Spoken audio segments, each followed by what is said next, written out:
The Australian Defence Force will increase its support to New South Wales fire authorities as a bushfire emergency continues to grip the state.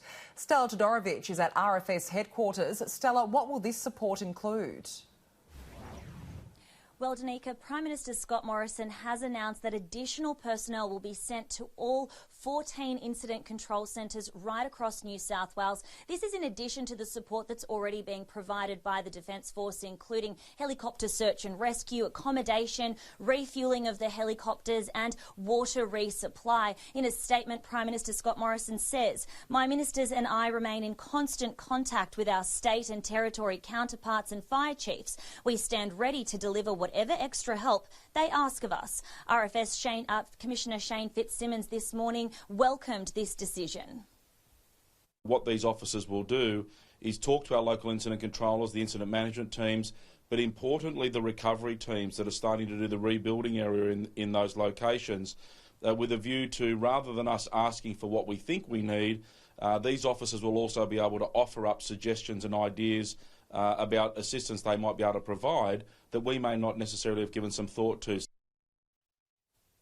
Federal Opposition Leader Anthony Albanese will today tour bushfire-affected areas down on the south coast before visiting the Incident Control Centre there in Nowra. We are expecting temperatures to really soar over the coming days, especially over the weekend and in towards the new year. Temperatures of into the low 40s for much of New South Wales, Danica. So over the last few days and the days that will come, crews are really working to strengthen containment lines. They're conducting back-burning operations, trying to get ahead of the fires and the main fire fronts for some of those massive blazes. Gospers Mountain for one in Sydney's northwest, the Greenwater Creek fire burning in Sydney's southwest, and of course the Currowan fire on the south coast. So it's going to be a very risky operation over the coming days as we see these temperatures really soar just before the new year. Joining me now live to discuss this is RFS Commissioner Shane Fitzsimmons.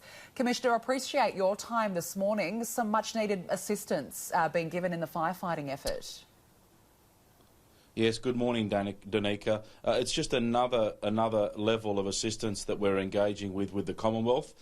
In recent days, we've been talking about how we can bolster that assistance, and we've identified that having some of these ADF officers that can be located into the local management teams, whilst we've been very fortunate to get all that we've been asking for to date with the assistance out of the ADF and the Commonwealth, what these officers will do is talk to our local incident controllers, the incident management teams, but importantly the recovery teams that are starting to do the rebuilding area in those locations, with a view to, rather than us asking for what we think we need, these officers will also be able to offer up suggestions and ideas about assistance they might be able to provide that we may not necessarily have given some thought to. So I think it's a good initiative, and an initiative that will see us explore what other assistance might be available and might be appropriate to be deployed across these firegrounds.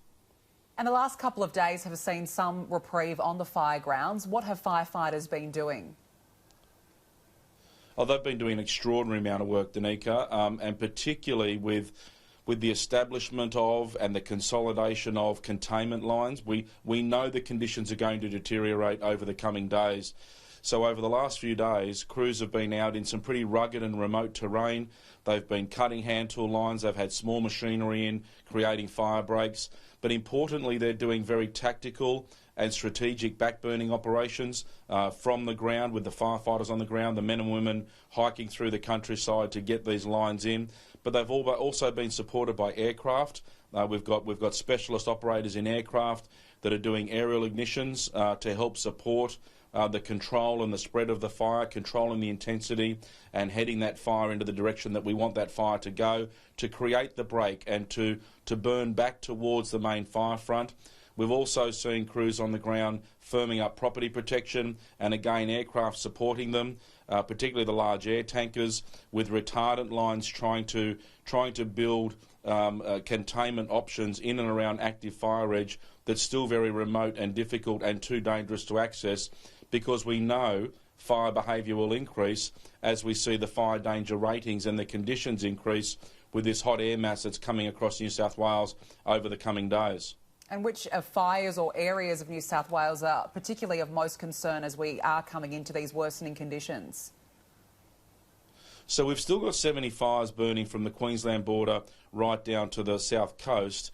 We did see some welcome rainfall relief in the northeastern corner of New South Wales over Christmas, which was fantastic for the locals, but we haven't got that widespread, Danica. So some of the largest fires, some of the most active fires occupying a lot of attention are the significant complex of fires, the Gospers Mountain Complex burning northwest of Sydney and stretching right up into the Hunter and all the way out to places like Rylstone and Capertee and the Castlereagh Highway out there from Lithgow to Mudgee. That's a large complex fire. We've also got a very large complex of fire burning to the south of the Blue Mountains, southwestern Sydney, which is stretching from the Jenolan Caves out in the west all the way through to places like Picton and Mittagong in the southwest. So they're also very active and have the potential to cause problems as we head into this hotter weather. But we've also got another large fire complex on the south coast, a fire spreading from Nowra effectively down to Bateman's Bay and right out to the west in places like Narragansett.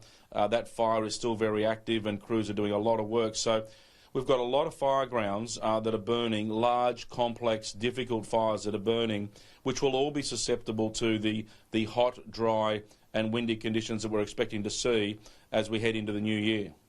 RFS Commissioner Shane Fitzsimmons, appreciate the update. Thank you for joining me this morning.